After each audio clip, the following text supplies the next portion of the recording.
Hello mga idol, welcome back sa ating YouTube channel. So ang ating cover for today is ang Agusan River kasi malakas yung ulan dito. So hanggang Agusan dito so ngayon, tinitingnan natin kung ano na ang sitwasyon sa Agusan River. So yan yung makikita ninyo guys, ang sitwasyon ng Agusan River. So mababa pa sa level ng tubig ng Agusan River. Nandun pa siya sa yellow. So di pa alarming guys, so nandun pa sa 2.0 pa yung scale ng tubig sa Agusan River, so napababa pa yan guys. So hindi kayo magtataka sa ating kalagayan. So yan yung Baan Riverside, so yan yung update natin ngayon sa lalo na dito sa Butuan City. So mga nagtataka dyan, tingnan ninyo, yan yung doon sa paligid natin guys. So videoan natin, maraming tao. So mga nagtataka dyan, huwag kayong magtataka kasi mababa lang ang level ng tubig. Doon pa sa 2.0 scale na tubig dito, so Agusan River. So yan yung mga sitwasyon natin.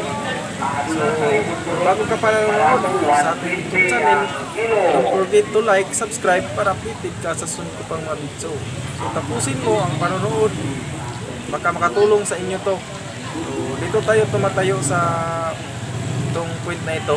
So dito tayo na tumatayo, kukuha ng video para makikita ninyo ano ang status ng Agusan River. So dito tayo sa ilalim ng tulay sa Magsaysay Bridge. Magsaysay Bridge to guys. So yan sa kabila, no? Kabilang kanto. So kita ko sa inyo dyan ang sa kabilang kanto. So sa mga bago pa dyan na pumapasok sa ating YouTube channel, so don't forget to like, subscribe para updated ka na sa ibang mga video. So yan yung agaw. So yan yung Baan Riverside. Yun ang Baan Riverside. Ang Baan Riverside. So yan yung kalagayan ng Agusan River.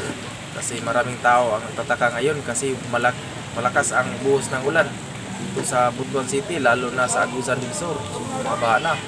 So kung nagpo-post ng mga fake news, huwag kayong maniwala dyan. Fake news yan, yung mga ibang nagpo-post, mga dati pang post na bumaba ang Butuan City. So huwag kayong maniwala dyan. So ito, updated to itong araw na ito. Maraming salamat sa panonood.